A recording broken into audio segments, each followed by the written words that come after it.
সুপ্রভাত বন্ধুরা, সবাইকে সত্যবার্তার আরেকটি এপিসোডে স্বাগত। আশা করছি আপনারা সবাই ভালো আছেন। আমার আজকের কথা না, সৎ লোকেদের এত কষ্ট কেন?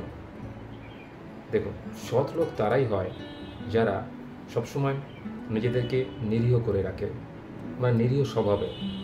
জন্ম থেকে না হলেও কৈশোর এবং যৌবনে যখন প্রবেশ করে কিছু কিছু চারিত্রিক বৈশিষ্ট্য তাদের মধ্যে লক্ষ্য করা যায়। তারা কখনোই অপরের ক্ষতি চায় না, অপরের সবসময় ভালো চায়। কী করে অপরে ভালো থাকবে, কী করে সমাজে ভালো করা যায়, কী করে পশু পাখি জীবজন্তুদের সেবা করা যায়, এই সমস্ত চিন্তাভাবনা তাদের মধ্যে সবসময় নিরন্তর ঘোরাফেরা করে। তো এই ধরনের লোক কিন্তু সমাজে মাঝে মাঝে প্রতারিত হয়, বা বলা বাহুল্য সবসময় প্রতারিত হয় তাদের এই সরলতার জন্য। আর একটা লক্ষণ দেখতে পাওয়া যায় তাদের মধ্যে, তাদের মনটা এতটাই সরল হয় যে তারা নিভৃতেই বা কারো কাছে যখন যোগাযোগ করে, কারোর সাথে যখন মেলামেশা করে বা যোগাযোগ হয়, তখন দেখবেন তাদের ভেতরের কথা সমস্ত উপযাচক হয়ে বলে দেয়। প্রত্যেক মানুষের জীবনে একটা প্রাইভেসি থাকে, একটা গোপনীয়তা রাখার দরকার পড়ে। এদের মধ্যে যেন সেই গুণগুলো রয়েছে, অতিরিক্ত সরলতা। ফলে কি হয়, এরা মাঝে মাঝে নিজেরা প্রতারিত হন কিছু ধূর্ত চালাক লোকেদের দ্বারা। তারা বুদ্ধি করে এদের থেকে বিভিন্ন খবরাখবর আদায় করে নেয় এবং পরিবর্তে তাকে কিছুই দেয় না। তার কপালে জোরে শুধু তিরস্কার, অপমান, লাঞ্ছনা, গঞ্ছনা ইত্যাদি ইত্যাদি। তো এই ধরনের লোক সমাজে থাকা কতটা উপযুক্ত আর ব্যক্তিগত জীবনে কতটা জরুরি নয়, আমার আজকে ভিডিও তাই নেই। দেখুন, মানুষের বেঁচে থাকার জন্য সরলতার দরকার আছে, কারণ সৎ মানুষ না থাকলে সমাজ দীর্ঘস্থায়ী হয় না, সমাজের সার্বিক উন্নতি হয় না। তো সততাকে বজায় রাখতে গেলে আপনাকে সৎকর্ম করতেই হবে। সৎকর্ম বলতে বোঝায় নিঃস্বার্থভাবে কোনো কাজ করা, বা যে কাজে আর্থিক লেনদেন হয় না তাকেই বলে সৎকর্ম।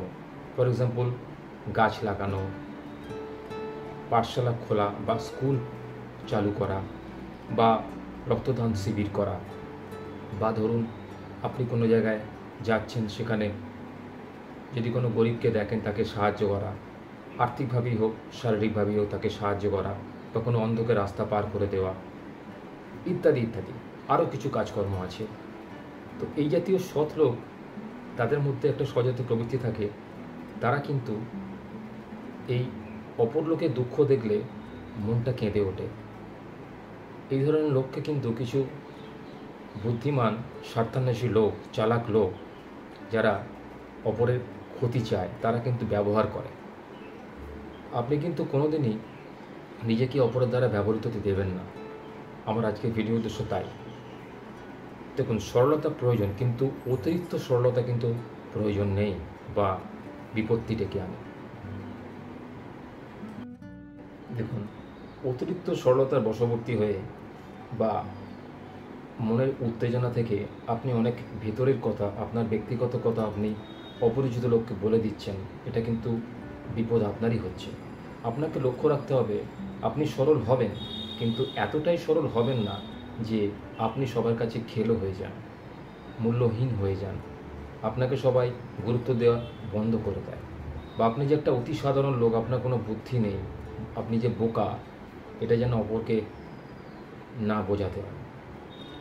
আপনি নিজেকে চালাক বলে প্রমাণিত করুন। কিছু কথা আপনি বলবেন না, যেমন ধরুন নিজের ব্যক্তিগত কথা, আপনি কোথায় যাচ্ছেন, আপনি কি করেন, আপনার রোজগার কত, আপনার ফ্যামিলি স্ট্যাটাস কী, বা আপনি কত সম্পত্তির মালিক, এসবগুলো কাউকে বলতে নেই।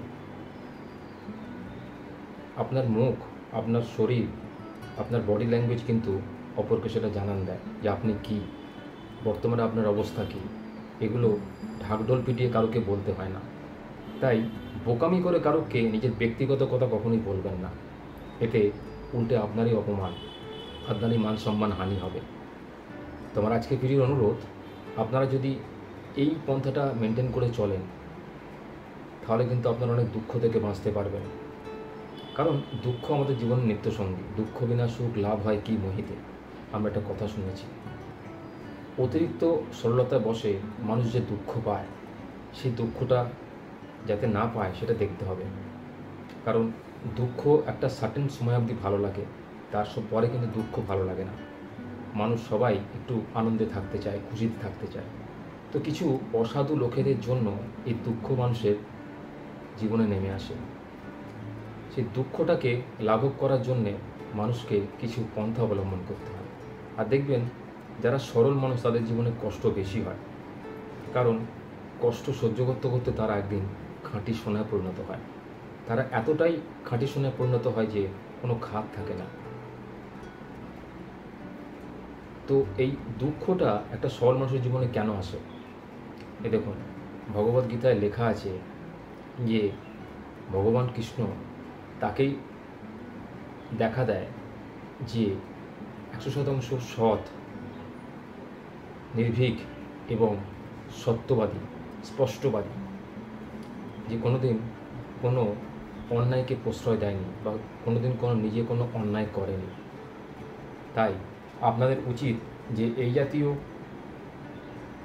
ব্যাপারে নজর রাখা, যে আপনি যে কষ্ট পাচ্ছেন কষ্ট যাতে আর না পান, তাই নিজেকে এমনভাবে তৈরি করুন যাতে লোকে আপনাকে দেখে ভক্তি শ্রদ্ধা করে, লোকে আপনার অবস্থা সম্পর্কে ওয়াকিবহাল হয়, লোকে আপনাকে সাহায্য করতে আসে। সরলতা ভালো, কিন্তু অতিরিক্ত সরলতার বশবর্তী হয়ে নিজের কোনদিন ক্ষতি করবেন না। আমাদের এটা কলিযুগ, কলিযুগে ভালো যুগ নেই, তাই খুব বুঝে শুনে পা ফেলুন, প্রতিটা পদক্ষেপ বিচার বিবেচনা করে ফেলুন। হঠকারী সিদ্ধান্ত নিয়ে কোনো কাজ করবেন না, সে কাজে কিন্তু কোনোদিনই সফলতা আসে না।